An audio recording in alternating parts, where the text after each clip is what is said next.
साहब, हमार साहब के केहू के साथ में चक्कर रहे। आलिया नाम बा उनकर, मोडेम बाड़ी।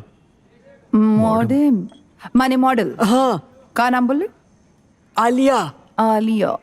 आलिया मॉडल। हाँ, आर्यन, ये तो वह फेमस मॉडल भी आलिया मुखर्जी।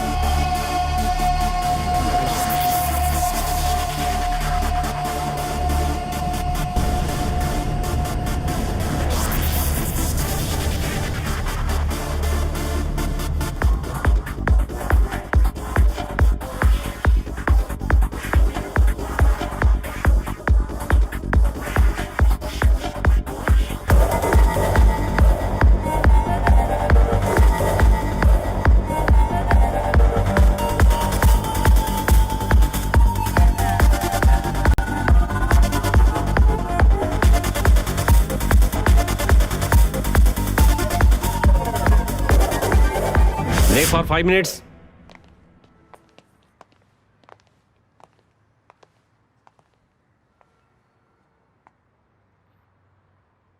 रणबीर रायचंद, राइट? सच कहीं तो 5 मिनट पहले तक हमके पता रहे कि हम के बानी, लेकिन आपके देखे के बाद लगा था कि सब कुछ भूल गए बानी। चार्मिंग। घड़ी बहुत बढ़िया बनावी नहीं आप। घड़ी तो अच्छा भाई, लेकिन आपके देख के लागत था कि अब वक्त भी बढ़िया होके वाला बा। सबके हो से ऐसे ही बात करे नहीं कि हम खास पानी। बताई नहीं ना हम आपके का कि 5 मिनट तक पहले हमके सब कुछ याद रहे, बाकी अब भुला चुकल बानी। अच्छा बा, कुछ हाँ भूल गई नहीं और कुछ हमकी याद आ गई। मतलब आप अपना आप के भुला के हमके इतना स्पेशल महसूस करवाई नहीं। ये मुलाकात हमके हमेशा याद रही। तब फिर ई याद के यादगिरी भी होके के चाहिए। ई घड़ी के आपसे बेहतर हाथ ना मिली। काहे ना ई घड़ी पे एहसान करी और एकरा के पहने रखी।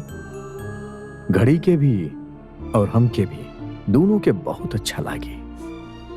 Thank you. रणवीर साहब ऐसन इंसान बाड़े जे दिवाली के बोनस भी ना देवेलन।